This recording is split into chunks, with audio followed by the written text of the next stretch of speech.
අපේ බෝසතාණන් වහන්සේට යම් දවසක හිතට සම්බුද්ධත්වය ගැන මුලින්ම සිතුවිල්ලක් හිතට ඇතිවුණාද ඒ තමයි අර මාතුපෝසත ජාතකයේ තමන්ගේ අම්ම කරමත තියාගෙන සතර මහා සාගරයෙන් එතර කරලා දින 7ක් පුරා මහා සාගරයේ පීනපු ඒ මහා වීරියවන්ත පුතාට එදා ඒ අම්ම හදවතින් ආශිර්වාදයක් කරා පුතේ නුඹ පියතුමා නැති වුණාට පස්සේ මාව බොහෝම ආදරෙන් රැක බලාගත්තා. මට බොහොම සද්ධාවෙන් අපෝපස්ථාන කරා. නුඹ වෙළඳාම යන ගමන් මාවත් රැගෙන මට අපෝපස්ථාන කරමින් මේ ගමන පිටත් වුණා. හදිසියේ නැව මුහුදුබත් වුණාට පස්සේ මාව කරමත තියාගෙන දින 7ක් පුරා මේ සතර මහා සාගරයේ පීනමින් මගේ ජීවිතය ආරක්ෂා කරා. නුඹ මේ මාව ජීවිතය ආරක්ෂා කරන්න මේ මහා සාගරයේ කරමත තියාගෙන පීනවා මේ වගේ වීරයක් නුඹට මතු අසංකේය ගණන් සත්‍යයක් මේ සංසාර දුකින් එතර කරවන්න මේ වීරියම නුඹට සම්බුද්ධත්වයේ පිරිසම උපකාර වේවා කියලා මේ අම්මා හදවතින්ම මේ පුතාට එදා ආශිර්වාදයක් කරා. එදා තමයි කියනවා ඉස්සරලාම බුද්ධත්වයේ ගැන මුලින්ම සිතුවිල්ලක් හිතට ඇතිවෙච්ච දවස. ඒ තමයි පළවෙනි මනෝප්‍රනිධානේ.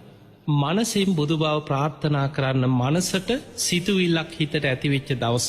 එදා ඉදං අපේ බෝසතාණන් වහන්සේ අසංකේය 7කුත් කල්පලක්ෂයක් සත් අසංකේය කල්පලක්ෂයක් මනසින් බුදු බව ප්‍රාර්ථනා කර කර පින් කරනවා.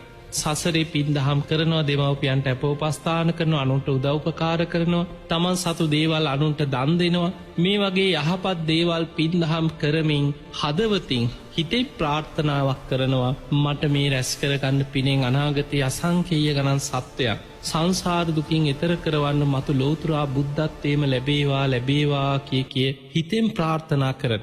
ඒකට අපි ධර්මයේ කියන්නේ මනෝප්‍රනිධානේ. මනසින් බුදු බව ප්‍රාර්ථනා කිරීම. ඊළඟට බුදුරජාණන් වහන්සේ නමකට අප උපස්ථාන කරලා වචනින් ප්‍රාර්ථනාවක් කරා මට මේ රැස් කරගත්ත පිනෙන් මට මතු ලෝතුරා සම්බුද්ධත්වයේ ලැබේවා. අසංකේය ගණන් සත්‍යයන් මේ සංසාර දුකින් එතර කරවන්න මට සම්බුද්ධ රාජ්‍යම ලැබේවා කියලා වචනෙන් ප්‍රාර්ථනයක් කරා.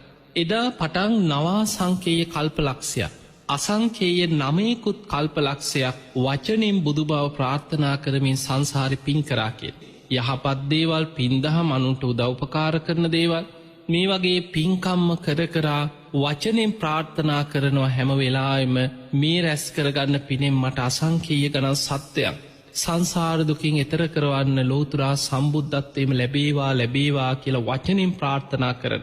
ඒකට කියනවා වාක් ප්‍රනිධානේ. වචනෙන් ප්‍රාර්ථනා කරමින් සම්බුද්ධත්වයේ පිණිස වාක් ප්‍රනිධානය සම්පූර්ණ